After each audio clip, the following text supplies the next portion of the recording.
Dear students, আজকে আমরা business statistics lecture 7 এ data presentation দেখব।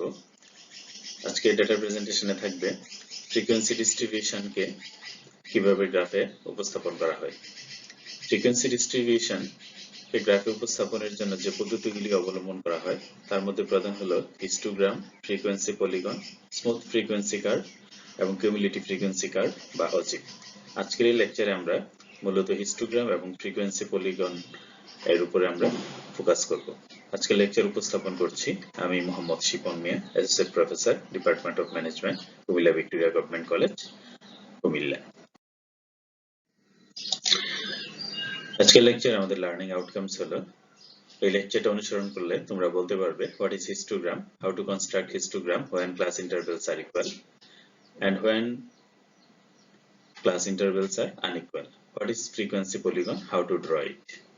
তাহলে আমরা এখানে দেখতে পাচ্ছি যে তুমি হিস্টোগ্রাম কিভাবে আঁকতে হয়, যখন ক্লাস ইন্টারভেল গুলো ইকুয়াল হয় তখন কিভাবে হিস্টোগ্রাম আঁকবে, আবার যখন ক্লাস ইন্টারভেল গুলো আনইকুয়াল হয় তখন কিভাবে হিস্টোগ্রাম আঁকবে। এছাড়াও থাকবে ফ্রিকোয়েন্সি পলিগন কিভাবে আঁকতে হয়, এই বিষয়গুলো নিয়ে আমরা আজকে আলোচনা করব। আমরা আসি হিস্টোগ্রাম কি। Histogram is a two-dimensional graphical method used for presenting the frequency of a frequency distribution data where the observation are located in group with class intervals on horizontal axis and frequencies are depicted along the vertical axis। আসলে এই কথাটার মানে কি? বলা হচ্ছে যে frequency distribution হলো two dimensional graph মানে কি আমরা পূর্ববর্তী লেকচারে আলোচনা করেছি ওয়ান ডাইমেনশনাল গ্রাফ এবং two dimensional graph. Two dimensional graph হলো যেখানে একটি গ্রাফের তোমার দৈর্ঘ্য এবং প্রস্থ দুটি বিষয় বিবেচনা করা হয় তখন তাকে বলা হয় টু ডাইমেনশনাল গ্রাফ। তো হিস্টোগ্রাম একটি টু ডাইমেনশনাল গ্রাফ এবং এটা কোথায় ব্যবহার করা হয়? It is used for presenting the frequency of A frequency distribution. একটি গণসংখ্যা নিবেশনের ফ্রিকোয়েন্সিগুলিকে উপস্থাপন করার জন্য হিস্টোগ্রাম ব্যবহার করা হয়।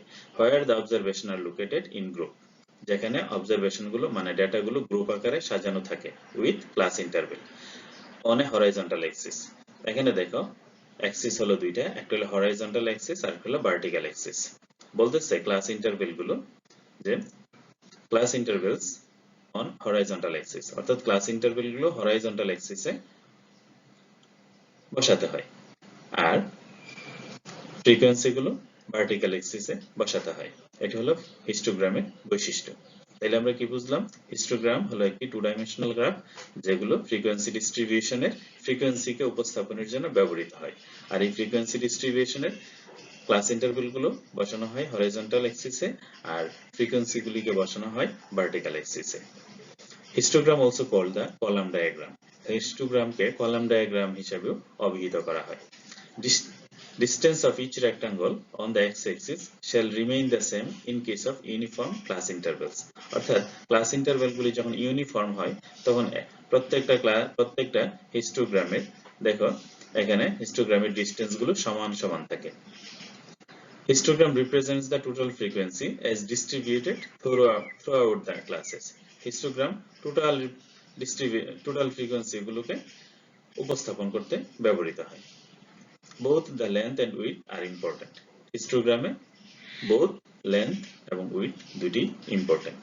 তাহলে এখানে দেখা যাচ্ছে যে হিস্টোগ্রাম গুলো বার ডায়াগ্রামের মতো অনেকটা। পূর্ববর্তী লেকচার আমরা যে বার ডায়াগ্রাম উপস্থাপন করেছি সেখানে আমরা দেখেছি যে বার ডায়াগ্রাম গুলো এরকমই, কিন্তু বার ডায়াগ্রাম এবং হিস্টোগ্রামের মধ্যে পার্থক্য হলো যে বার ডায়াগ্রামের বার গুলো আলাদা আলাদা থাকে, একটার সাথে আরেকটা লাগানো থাকে না, অ্যাডজাসেন্ট থাকে না, কিন্তু হিস্টোগ্রামের বার গুলো একটার সাথে আরেকটা বার লাগানো থাকে।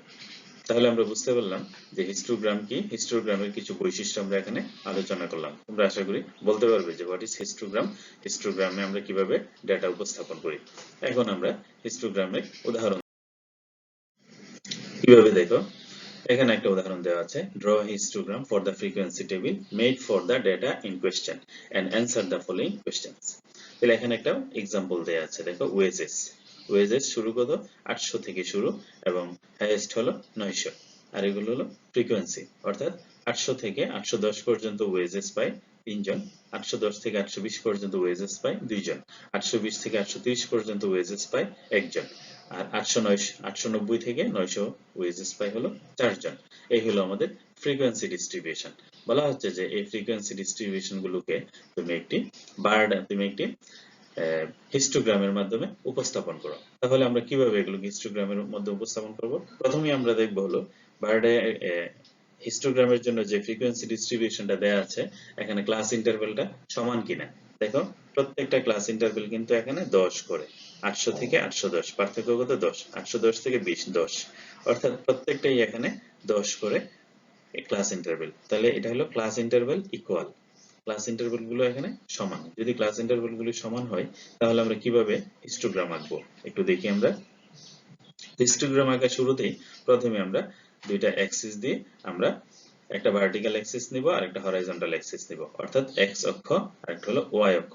আর দুইটার ছেদ বিন্দু দেখো এখানে ওয়াই ডেটা গুলো, এখানে দেখো ফ্রিকোয়েন্সি গুলোর জন্য আমরা 0 থেকে শুরু করব, আর আমাদের যে ক্লাস ইন্টারভ্যাল গুলো আছে ক্লাস ইন্টারভ্যাল গুলোর জন্য আমরা শুরু করব সর্বনিম্ন যে ক্লাসটা আছে সেই ক্লাসটা নিয়ে। সর্বনিম্ন ক্লাসের নিম্ন সীমা আমাদের এখানে সর্বনিম্ন ক্লাস হলো 800 থেকে 810, এটা নিম্ন সীমা হলো 800। তাহলে আমরা এখান থেকে শুরু করব 800 থেকে। তাহলে 800 থেকে তাহলে আমরা এবার আমরা হিস্টোগ্রাম আঁকি। তাহলে আমরা এখানে দেখো এই যে আমরা নিম্ন সীমাগুলো বসাইছি সবগুলো শ্রেণীর 800, 800, 810, 820, 830, 840, 850, 860, 890, এখানে দেখো 890, সর্বশেষটা দেখো আমাদের ঊর্ধ্ব সীমাটা অন্তর্ভুক্ত করতে হবে। সর্বশেষ ঊর্ধ্ব সীমা কত? 900। এই 900টা আমরা সবার শেষে লিখেছি। তাহলে সবগুলো নিম্ন সীমা বসানোর পরে আমাদের সর্বশেষ শ্রেণীটা ঊর্ধ্ব সীমাটাও আমাদেরকে এখানে বসাতে হবে। এটা আমাদের মনে রাখতে হবে পয়েন্টটা। তাহলে আমরা এখানে কিভাবে ওয়েজেস এর ক্লাস ইন্টারভ্যাল গুলো আমরা নিম্ন সীমাগুলো বসিয়েছি এবং সর্বশেষ ক্লাসের ঊর্ধ্ব সীমাটা আমরা এখানে বসিয়েছি। আশা করি বুঝতে পেরেছো। এখন আমরা ফ্রিকোয়েন্সি গুলিকে বসাবো কিভাবে দেখো। তাহলে প্রথমে আমরা প্রথম হিস্টোগ্রামটা হলো 800 থেকে 810, 800 থেকে 810, এখানে আমরা এই পর্যন্ত নিলাম, নিয়ে আমরা ফ্রিকোয়েন্সি কত? 3। তাহলে ফ্রিকোয়েন্সি 800 থেকে 800 পর্যন্ত ফ্রিকোয়েন্সি 3 নিয়ে আমরা একটি আয়তক্ষেত্র আঁকবো। এই যে দেখো আয়তক্ষেত্রটা 800 থেকে 3 পর্যন্ত, অর্থাৎ এটার হাইট হবে 3 আর ওয়েট কত? 810। তাহলে আশা করি এটা বুঝতে পেরেছো। দ্বিতীয় ক্লাসটা আবার আসো। দ্বিতীয়টা 810 থেকে 820। তাহলে 810 থেকে যদি 820 হয় তাহলে এখানে দেখো 810 থেকে 820, ঠিক এখানে 810 এর যেখানে আমরা প্রথম হিস্টোগ্রামটা যেখানে আঁকছি সেটার পাশেই 810 এর ফ্রিকোয়েন্সি কত? 2। তাহলে 2 পর্যন্ত আমরা যাব, 2 পর্যন্ত গিয়ে 820 পর্যন্ত আমরা আরেকটা আয়তক্ষেত্র আঁকবো। এরপরে আসো তৃতীয় শ্রেণীটা কত? 820 থেকে 830, 820 থেকে 830। তাহলে 820 এর এখানে ফ্রিকোয়েন্সি কত? 1। তাহলে আমরা 1 পর্যন্ত এখানে আরেকটা হিস্টোগ্রাম আঁকবো। 1, তাহলে 1 নিয়ে 830 পর্যন্ত আমরা আরেকটা হিস্টোগ্রাম আঁকলাম। তাহলে আমরা বুঝতে পারছো যে কিভাবে হিস্টোগ্রাম গুলো আঁকতে হচ্ছে। তারপর এটা কত? 830 থেকে 840, এটা কত? 9। তাহলে এটা অনেক উঁচু হবে 9। তাহলে কিভাবে হয় দেখো। তাহলে 830, এই 830 থেকে আমরা 9 পর্যন্ত যাব। 9, এই 9 পর্যন্ত গেলাম, 9 পর্যন্ত গিয়ে আমরা একটা আয়তক্ষেত্র আঁকলাম। তাহলে দেখো এখানে প্রস্থটা কিন্তু সমানই, কিন্তু দৈর্ঘ্যটা হচ্ছে ফ্রিকোয়েন্সি ততক্ষণ পর্যন্ত আমাদের হলো এটা দৈর্ঘ্য। তাইলে আশা করি এটা বুঝতে পেরেছো। এবার আমরা বাকিগুলো আমরা একই রকম ভাবে আঁকবো সবগুলো হিস্টোগ্রাম। তাহলে আমাদের এই হলো হিস্টোগ্রাম। সর্বশেষ সেটা দেখো 890 থেকে 900 কত? 4। 890 থেকে 900, 4। এই যে 4 করে আসলো, এই 900 পর্যন্ত আমরা দিলাম। এখন আমরা যদি এই 900 যদি অর্থাৎ ঊর্ধ্ব সীমাটা যদি আমরা অন্তর্ভুক্ত না করতাম তাহলে কিন্তু আমরা এই ঘরটা এই হিস্টোগ্রামটা বা আয়তক্ষেত্রটা আমরা আঁকতে পারতাম না। তাহলে আশা করি বুঝতে পেরেছো যে কিভাবে হিস্টোগ্রাম আঁকতে হয়। যখন ক্লাস ইন্টারভ্যাল গুলো ইকুয়াল তখন আমরা এইভাবেই হিস্টোগ্রাম আঁকবো। আশা করি তোমরা বুঝতে পেরেছো যে কিভাবে একটি ফ্রিকোয়েন্সি ডিস্ট্রিবিউশন থেকে হিস্টোগ্রাম আঁকতে হয়। এবার আমরা দেখব ক্লাস ইন্টারভ্যাল গুলো হয় তখন কিভাবে ফ্রিকোয়েন্সি ডিস্ট্রিবিউশন থেকে আমরা হিস্টোগ্রাম আঁকবো। এখানে দেখো ক্লাস ইন্টারভ্যাল গুলো আনইকুয়াল। দেখো এখানে উইকলি ওয়েজেস হলো 10 থেকে 15, 15 থেকে 20, 20 থেকে 25, 25 থেকে 30, দেখো এই পর্যন্ত কিন্তু ক্লাস ইন্টারভেল 5 5, 10 থেকে 15 5, 15 থেকে 20 5, 20 থেকে 25 5, 25 থেকে 30 5, কিন্তু 30 থেকে 40 এখানে ক্লাস ইন্টারভেল 10, 40 থেকে 60 এখানে 20, 60 থেকে 80 এখানে 20। তার মানে কি এখানে ক্লাস ইন্টারভেল গুলো সমান না, অসমান। তাইলে ক্লাস ইন্টারভেল গুলো যদি অসমান হয় তাহলে আমরা কিভাবে হিস্টোগ্রাম আঁকবো? বাকি ইনফরমেশন গুলো কিন্তু ঠিকই আছে, নাম্বার অফ ওয়ার্কার্স এটা হলো আমাদের ফ্রিকোয়েন্সি, আর এগুলো হলো আমাদের ক্লাস ইন্টারভেল। তাহলে এখানে আমাদের সমস্যা একটাই, সেটা হলো যে এখানে ক্লাস ইন্টারভেল গুলো অসমান। তাহলে ক্লাস ইন্টারভেল গুলো যদি অসমান হয় তাহলে আমরা কিভাবে হিস্টোগ্রাম আঁকবো? তোমাদের পরীক্ষায় অনেক সময় এইভাবে প্রশ্ন আসে, তাইলে তোমরা তখন কি করবা? তখন দেখো আমাদেরকে একটা বিষয় মনে রাখতে হবে, adjustment factor. Adjustment factor, adjustment not adjustment, adjustment factor অর্থাৎ সমন্বয় একটা ফ্যাক্টর নামে আমাদেরকে কিছু কাজ করতে হবে, অর্থাৎ এই ফ্রিকোয়েন্সি গুলোকে সমন্বয় করতে হবে, যেগুলো ক্লাস ইন্টারভেল। সমন্বয় করতে হবে কিভাবে? দেখো আমাদের এই ফর্মুলাটা একটু মনে রাখতে হবে। অ্যাডজাস্টমেন্ট ফ্যাক্টর কি? Size of the class interval is divided by lowest class interval. তাহলে প্রত্যেকটা ক্লাসের সাইজটা ইন্টারভেলটা কত আর লোয়েস্ট ক্লাস ইন্টারভেল কত। দেখো আমরা যদি এখানে পর্যবেক্ষণ করি যে এখানে আমাদের যে শ্রেণীগুলো দেয়া আছে এই শ্রেণীগুলোর মধ্যে সবচেয়ে কম ক্লাস ইন্টারভেল কোনটাতে? দেখো 60 থেকে 60 থেকে 80 এখানে 20 ক্লাস ইন্টারভেল, এখানে 40 থেকে 60 এখানেও 20, 30 থেকে 40 এখানে 10, 25 থেকে 30 এখানে 5, 20 থেকে 25 এখানেও 5, 15 থেকে 20 এখানেও 5, 10 থেকে 15 এখানেও 5। তাহলে আমাদের সর্বনিম্ন হলো ক্লাস ইন্টারভেল 5। তাইলে আমাদের লোয়েস্ট ক্লাস ইন্টারভেল হলো 5। আর size of the class interval দেখো প্রত্যেকটারই আলাদা আলাদা সাইজ আছে, যেমন এটা 5, এটা 5, এটা 5, এটা 5, এটা 10, এটা 20, এটাও 20। এটি হলো সাইজ অফ ক্লাস ইন্টারভেল। তাহলে এবার অ্যাডজাস্টমেন্ট ফ্যাক্টরটা আমরা কিভাবে দিই? দেখো এখানে অ্যাডজাস্টমেন্ট ফ্যাক্টর আমরা নির্ণয় করলাম, এখানে একটা নতুন কলাম অ্যাডজাস্টমেন্ট ফ্যাক্টর। তাহলে কিভাবে বের করব? আমরা প্রত্যেকটা ক্লাসের ইন্টারভেলকে আমরা লোয়েস্ট ক্লাস ইন্টারভেলটা দিয়ে ভাগ করব।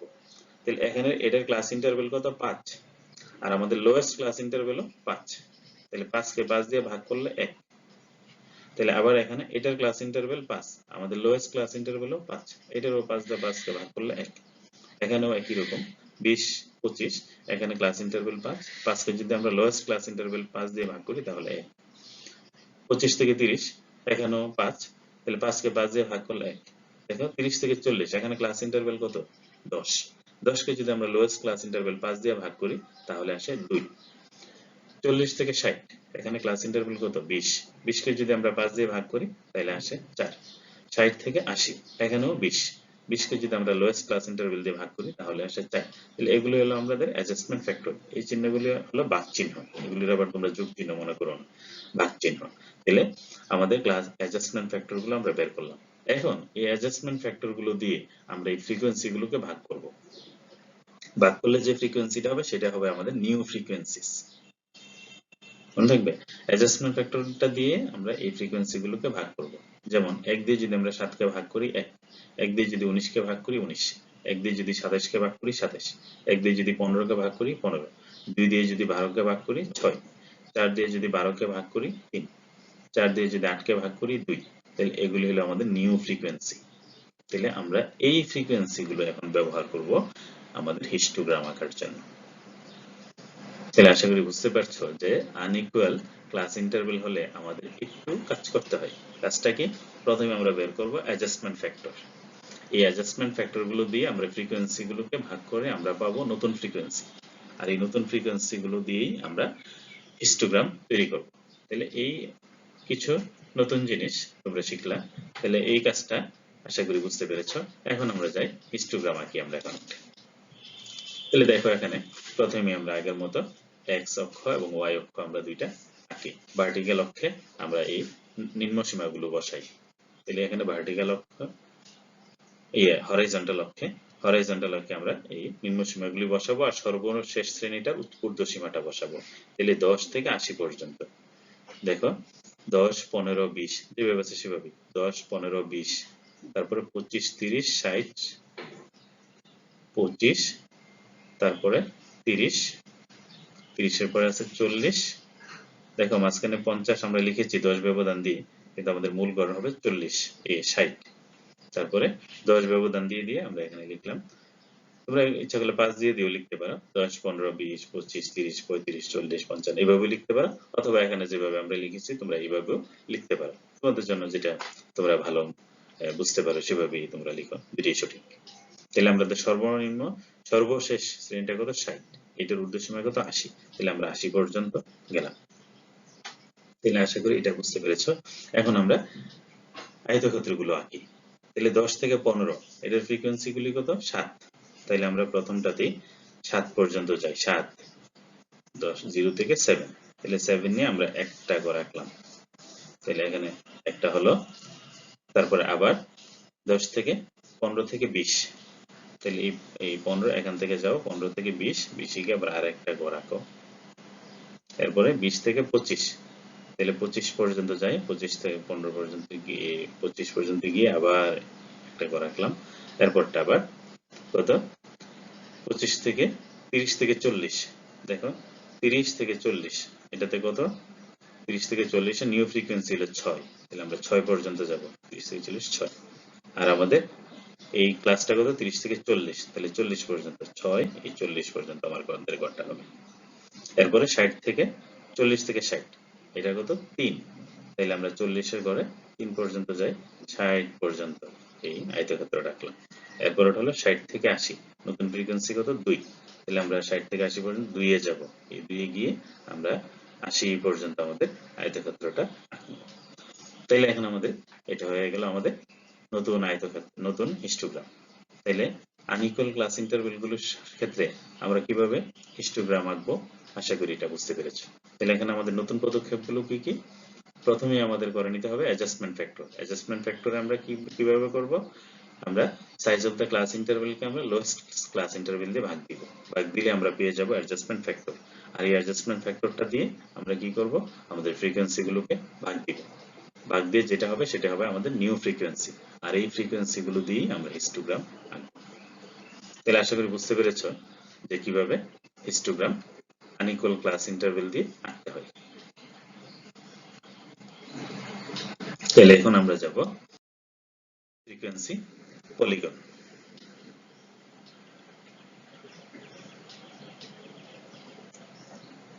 ফ্রিকোয়েন্সি পলিগন কিভাবে আঁকতে হয় দেখো। ফ্রিকোয়েন্সি পলিগন, প্রথমে আমরা আসি ফ্রিকোয়েন্সি পলিগন আসলে বলতে কি বোঝায়। পলিগন, পলিগন মানে কি? বহুভুজ। পলিগন মানে হলো বহুভুজ। আমরা ত্রিভুজ, চতুর্ভুজ, পঞ্চভুজ, ষষ্ঠভুজ এগুলো আমরা জানি। তো পলিগন হলো বহুভুজ। বহুভুজ মানে কি? যেখানে অনেকগুলো বাহু থাকতে পারে। তাইলে ফ্রিকোয়েন্সি পলিগন মানে ফ্রিকোয়েন্সি দিয়ে বহুভুজটাকে আঁকা হয়, এই জন্য এটাকে বলা হয় frequency polygon. What is frequency polygon? Frequency polygon is a closed figure. Closed, এখানে দেখো একটা ইনফরমেশন, ক্লোজড ফিগার। ক্লোজড মানে কি? আবদ্ধ। এটা অবশ্যই আবদ্ধ থাকতে হবে। কিসের সাথে? ভূমির সাথে আবদ্ধ। আবদ্ধ না হলে তো বহুভুজ হবে না। যেমন আমরা বলি 3টি বাহু দ্বারা আবদ্ধ ক্ষেত্রকে বলে ত্রিভুজ। ঠিক একইভাবে বহুভুজেও সবগুলো ভুজ মিলে একটা আবদ্ধ ক্ষেত্র তৈরি করতে হবে। তুমি যদি আবদ্ধ ক্ষেত্র তৈরি না করো তাহলে সেটা পলিগন হবে না। তাহলে ক্লোজড ফিগার হতে হবে, ক্লোজড ফিগার গ্রাফ। তাহলে frequency polygon is a closed figure graph of frequency distribution with more than 2 sides. অর্থাৎ দুইটা বাহুর বেশি থাকতে হবে। দুইটা বাহু বেশি না থাকলে ফ্রিকোয়েন্সি পলিগন হবে না।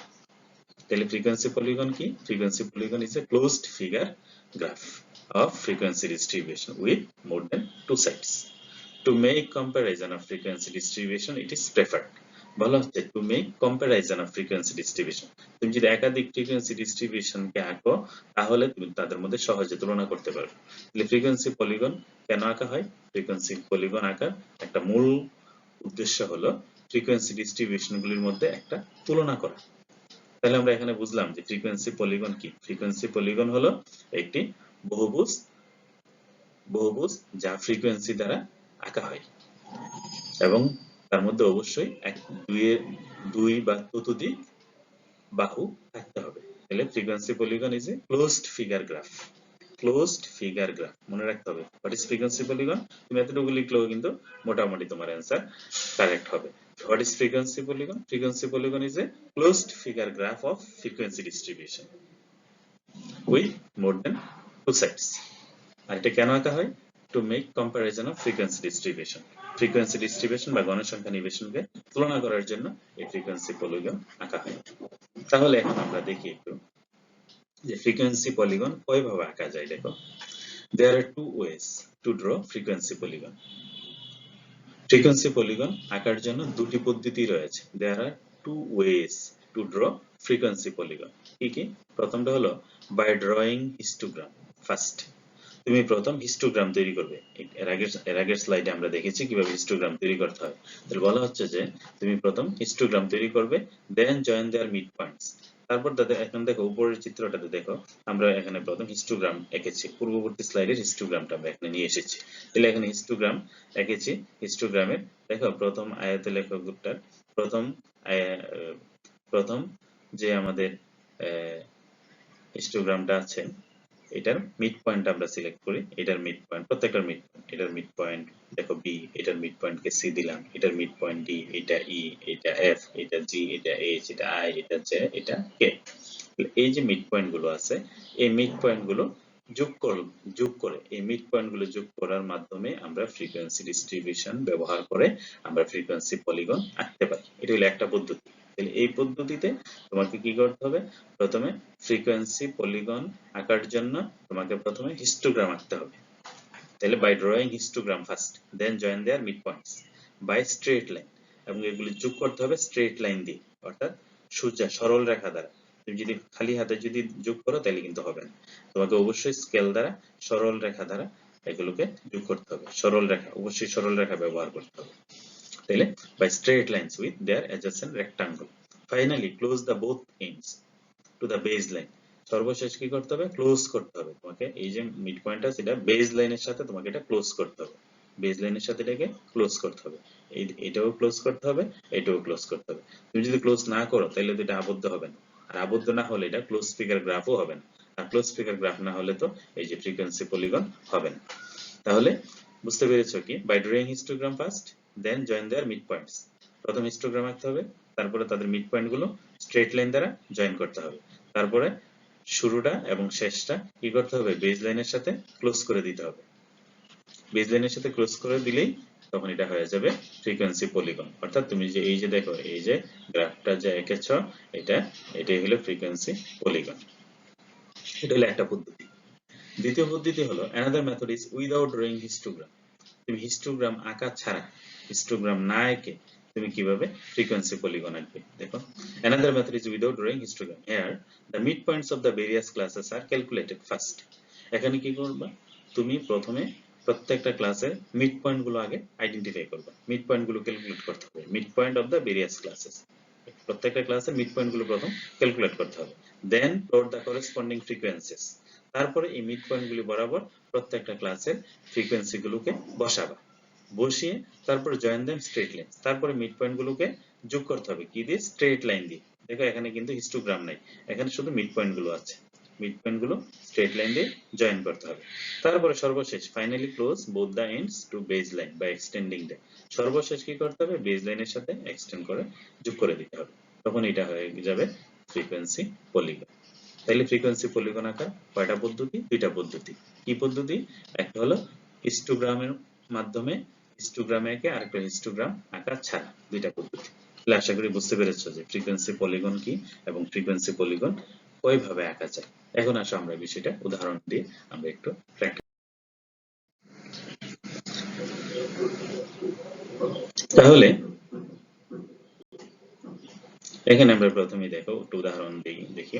Consider the marks out of 100 obtained by 51 students of class in a test.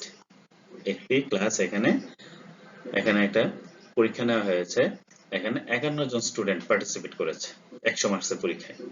0 থেকে 10 পেয়েছে 5 জন, 10 থেকে 20 পেয়েছে 10 জন, 20 থেকে 30 পেয়েছে 5 জন, 90 থেকে 100 পেয়েছে 9 জন। এভাবে আমাদের টোটাল পরীক্ষার্থী ছিল 51 জন। তাহলে এই যে ফ্রিকোয়েন্সি ডিস্ট্রিবিউশনটা, এই ফ্রিকোয়েন্সি ডিস্ট্রিবিউশনটাকে আমরা একটি ফ্রিকোয়েন্সি পলিগনের মাধ্যমে আমরা আঁকবো। ফ্রিকোয়েন্সি পলিগনে যে আঁকবো আমরা কিভাবে আঁকবো? আমরা কি হিস্টোগ্রাম এঁকে আঁকবো নাকি হিস্টোগ্রাম ছাড়া আঁকবো? তাহলে আমরা প্রথমে আমরা হিস্টোগ্রাম দিয়ে কিভাবে আঁকে আমরা সেটা দেখবো। দেখো হিস্টোগ্রাম দিয়ে আঁকার সাথে আমাদের একটা বিষয় এখানে ইম্পর্টেন্ট, সেটা হলো যে হিস্টোগ্রাম এর মধ্যে তো শুধু আমাদের মিড পয়েন্ট গুলো আমরা আইডেন্টিফাই করতে পারি। এখানে দুইটা ফ্যাক্টর আছে, একটা হলো বেজ লাইনের শুরুতে এবং বেজ লাইনের শেষে, এই দুইটা বিন্দু আমাদেরকে যোগ করতে হবে। তাহলে এই যে দেখো, এই যে বেজ লাইনের শুরুটা হইলো বি, মানে এই যে প্রথম যে আয়তক্ষেত্রটা আছে বি, এটার মিড পয়েন্ট হলো বি, এটাকে আমরা যোগ করেছি বেজ লাইন। বেজ লাইনের মান কত এখানে? -5। এইদিকেও ঠিক একইভাবে সর্বশেষ পয়েন্টটাকে আমরা বেজ লাইনের সাথে অ্যাড করেছি, এখানে বেজ লাইনের মানটা কত? 105। তাহলে এই -5 এবং 105 আমরা কিভাবে পেয়েছি? এই -5 এবং 105 তো ছিল না, তাইলে এই জায়গাটা আমাদেরকে ক্যালকুলেশন করে আগেই বের করে নিতে হবে। তোমাদের প্রচলিত যে পরিসংখ্যান বইগুলো আছে সেখানে কিন্তু এই বিষয়গুলো দেয়া নেই। তোমরা যদি ভালো মার্কস পেতে চাও এবং ভালোভাবে প্র্যাকটিক্যাল লাইফে যদি অ্যাপ্লিকেশন করতে চাও, তাহলে তোমাদের কিন্তু এগুলো বুঝতে হবে এবং এগুলো জানতে হবে। তাহলে প্রথমে আমরা এই জায়গাগুলো ঠিক করে নিব যে বেজ লাইনের শুরুতে আমাদের পয়েন্টটা কত হবে এবং শেষে পয়েন্টটা কত হবে, এবং এটার জন্য আমাদের এখানে দুইটা কাজ করতে হবে। দেখো এখানে বেজ লাইনের শুরুর ক্লাসটা দেখো, আমাদের এখানে স্টার্টিং পয়েন্ট হলো 0, তারপর হলো 10, 0 থেকে 10। তাহলে 0 থেকে 10 হলে আমাদের এখানে ক্লাস ইন্টারভ্যাল কত? আমাদের ক্লাস ইন্টারভ্যাল হলো 10। তাহলে এখানে ক্লাস ইন্টারভ্যাল যদি 10 হয়, এখানে এই দুইটার মধ্যবিন্দু কত? 0 এবং 10 এর মধ্যবিন্দু কত? 5। এটার মধ্যবিন্দু যদি 5 হয়, এই লোয়ার পয়েন্টের সাথে এই যে লোয়ার লিমিটটা দেখছো, এই লোয়ার লিমিটের সাথে আমরা যদি 5 যোগ করে দিই, এই লোয়ার লিমিট থেকে যদি আমরা 5 বিয়োগ করি, তাহলে কত হয়? -5। এখানে লোয়ার লিমিট হলো 0, 0 থেকে যদি আমরা 5 বিয়োগ করি তাহলে -5। তাহলে আমাদের শুরুর বিন্দুটা হলো -5। এটাকে ম্যাথমেটিক্যালি আমরা কিভাবে দেখাইতে পারি? দেখো ডিফারেন্স, যেমন এই দুইটা ডিফারেন্স হলো 10। তাহলে ফার্স্ট পয়েন্টটা কত হবে? এই দুইটার যোগফলের সাথে ক্লাস ইন্টারভ্যালটা বিয়োগ।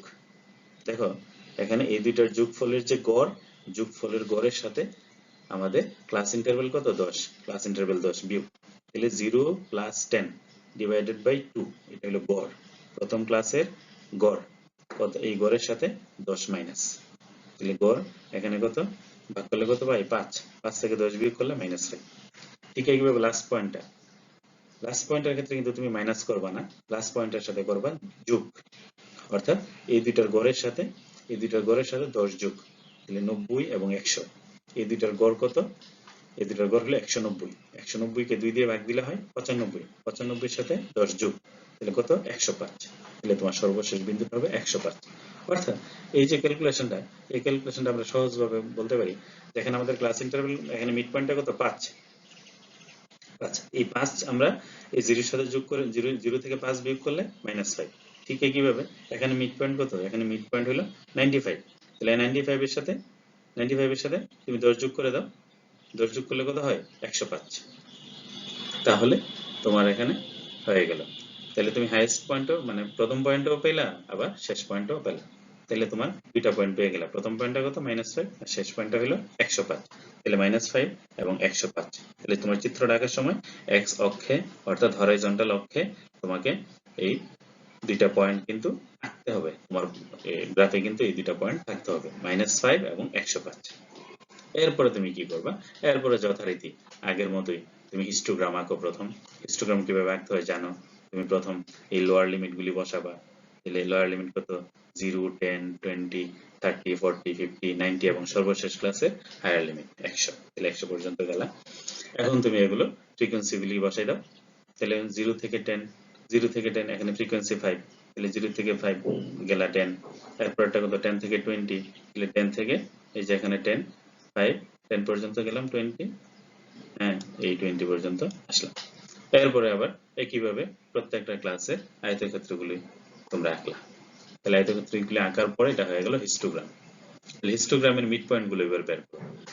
5 এবং 10 এটার মিড পয়েন্ট, 0 এবং 10 এটার মিড পয়েন্ট কত? 5। তাহলে 5 এর বরাবর একটা মার্ক করো। তারপর 10 এবং 20 এটার মিড পয়েন্ট কত? 15। 15 বরাবর এখানে মার্ক করো।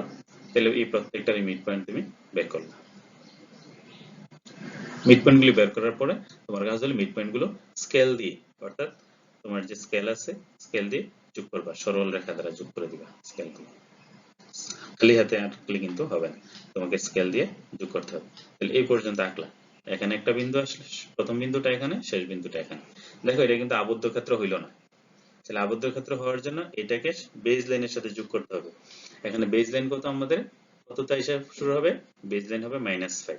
তাইলে এই বি বিন্দুটাকে -5 পর্যন্ত এক্সটেন্ড করো, অর্থাৎ প্রসারিত করো। ঠিক কিভাবে, সর্বশেষ বিন্দুটা বেজ লাইনের বিন্দু কত 105, তাহলে এখান থেকে 105 পর্যন্ত যোগ করে দাও। তাহলে এখন কিন্তু এটা ক্লোজ হয়ে গেল। তাহলে এই যে ক্লোজ গ্রাফটা হলো, এই ক্লোজ গ্রাফটাই হলো ফ্রিকোয়েন্সি পলিগন। কিভাবে আঁকলা তুমি, প্রথম মেথড ব্যবহার করে হিস্টোগ্রাম এঁকে তারপরে তুমি ফ্রিকোয়েন্সি পলিগন এঁকেছো। আশা করি এটা বুঝতে পেরেছো। তারপরে আমরা দেখব আঁকা ছাড়া, হিস্টোগ্রাম না এঁকে তোমরা কিভাবে ফ্রিকোয়েন্সি পলিগন আঁকতে পারো আমরা সেটা দেখি। তাহলে এখানে দেখো একটা শহরে, দেখো in a city the weekly observation made in a study of cost living index are given in the following table. 100 cost of living index আর হলো number of weeks. Cost of living index দেখো 140 থেকে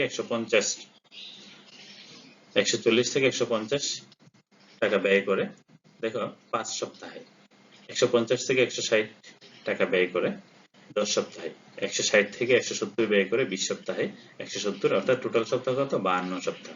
52 সপ্তাহ এই যে living ইন্ডেক্সটা হলো এটা আমাদের।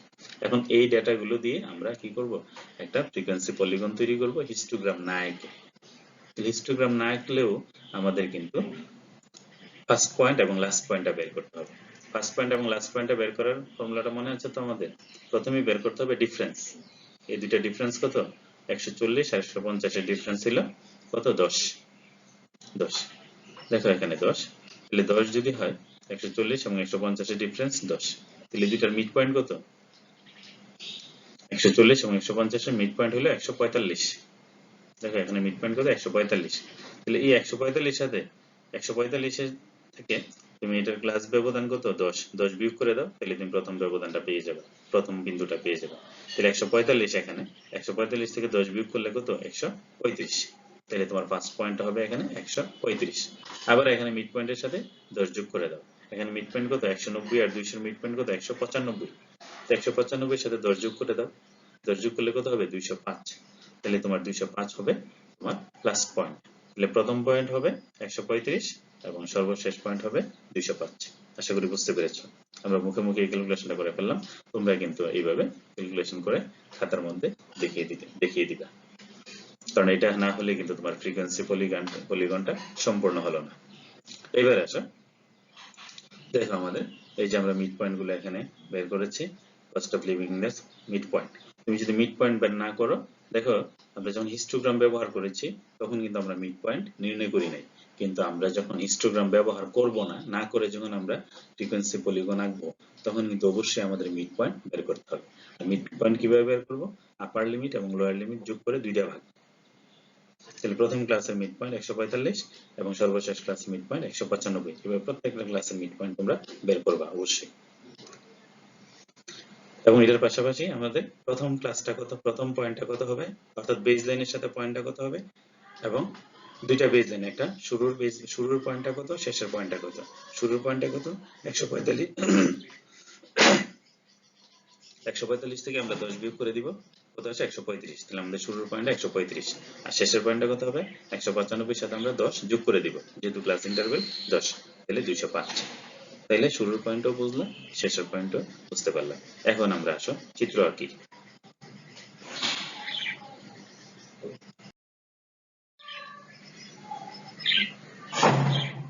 তাহলে আমরা যদি এবার হিস্টোগ্রামে যদি আমরা চিত্রটা আঁকি, দেখো আমাদের এগুলি ছিল আমাদের মধ্যবিন্দু, তাই না, মিড পয়েন্ট, আর এগুলি ছিল আমাদের ফ্রিকোয়েন্সি, এই দুইটি আমাদের দরকার। তাহলে প্রথমে আমরা আগের মতে আমরা এক্স অক্ষে আমরা ক্লাস ইন্টারভ্যাল, এক্স অক্ষে আমরা মিড পয়েন্ট গুলি লিখবো, এক্স অক্ষে লিখবো আমাদের মিড পয়েন্ট গুলো, আর ওয়াই অক্ষে লিখবো আমরা ফ্রিকোয়েন্সি গুলো।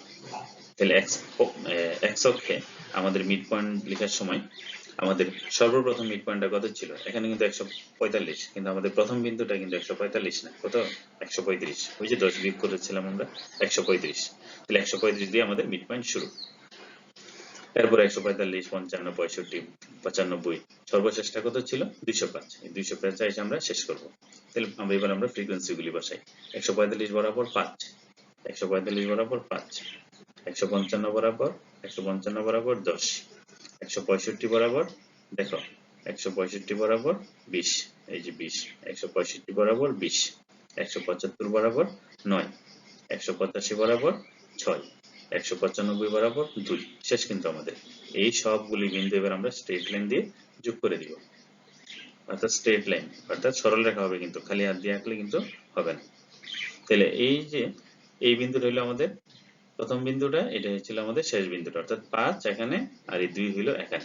দেখো আমরা যদি এই পর্যন্ত আগে যদি শেষ করে দিতাম তাহলে কি আমাদের ফ্রিকোয়েন্সি পলিগন হতো? না, হতো না। তাহলে আমাদের কি করতে হবে? সর্বশেষ ফাইনালি আমাদের কাজ হলো এই লাইনগুলোকে বেস লাইন পর্যন্ত এক্সটেন্ড করে দেওয়া, প্রসারিত করে দেওয়া। তাহলে 5 কে আমরা বেস লাইন পর্যন্ত নামাবো, কততে এসে থামবো? 135, কারণ আমাদের শুরুর পয়েন্টটা ছিল 135 আর শেষের পয়েন্টটা কত? 205। এটাকে আমরা 205 বরাবর টানবো। তুমি যদি এটাকে 205 ছাড়া যদি অন্য কোনো পয়েন্টের সাথে যদি টানো তাহলে কিন্তু তোমার ফ্রিকোয়েন্সি পলিগন সঠিক হলো না। এই জন্য তোমার ফার্স্ট পয়েন্ট এবং লাস্ট পয়েন্ট বেজ লাইনের কোথায় বসবে এটা কিন্তু তোমাকে আগেই নির্ণয় করে নিতে হবে। তাইলে আমরা এখানে বুঝলাম যে ফ্রিকোয়েন্সি পলিগন দুইভাবে আঁকা যায়। কিভাবে? হিস্টোগ্রাম ছাড়া, হিস্টোগ্রাম সহ। এখন যেটা আমরা আঁকলাম এটা হলো হিস্টোগ্রাম সহ, এই হিস্টোগ্রাম ছাড়া। আর পূর্ববর্তী স্লাইডে আমরা যেটা আঁকলাম সেটা হলো হিস্টোগ্রাম সহ। তাইলে তোমরা ফ্রিকোয়েন্সি পলিগন কিভাবে আঁকতে হয়, হিস্টোগ্রাম ছাড়াও কিভাবে আঁকতে হয় এবং হিস্টোগ্রাম সহ কিভাবে আঁকতে হয়, দুইটাই আঁকাই শিখেছো। তারপর আমরা কি কি দেখলাম এই ক্লাসে? হিস্টোগ্রাম কিভাবে আঁকতে হয়, হিস্টোগ্রাম দেখেছি। হিস্টোগ্রাম আঁকার ক্ষেত্রে আমরা দেখেছি যে ক্লাস ইকুয়াল হলে কিভাবে হিস্টোগ্রাম আঁকতে হয়, আবার ক্লাসের ইন্টারভ্যাল গুলো আনইকুয়াল হলে কিভাবে হিস্টোগ্রাম আঁকতে হয়। আশা করি এই লেকচারের মাধ্যমে তোমরা ফ্রিকোয়েন্সি ডিস্ট্রিবিউশনের দুটি অন্যতম গ্রাফ কিভাবে তৈরি করতে হয় সেটা শিখেছো। একটা হলো হিস্টোগ্রাম আর একটা হলো ফ্রিকোয়েন্সি পলিগন। তো পরীক্ষায় যদি ফ্রিকোয়েন্সি ডিস্ট্রিবিউশন থেকে হিস্টোগ্রাম কি, হিস্টোগ্রাম কিভাবে আঁকতে হয়, ইকুয়াল ক্লাস ইন্টারভ্যাল কিংবা আনইকুয়াল ক্লাস ইন্টারভ্যাল, তারপরে ফ্রিকোয়েন্সি পলিগন হিস্টোগ্রাম ব্যবহার করে কিংবা হিস্টোগ্রাম ব্যবহার না করে তোমাদেরকে যদি আঁকতে বলে, আশা করি তোমরা সুন্দরভাবে সঠিকভাবে উত্তর দিতে পারবে। অনেক সময় আমাদের স্টুডেন্টরা পরীক্ষায় উত্তর দেয় কিন্তু পরিপূর্ণভাবে নম্বর পায় না, তখন ওরা মনে করে যে এক্সামিনাররা হয়তো সুন্দরভাবে খাতা দেখে নেয়।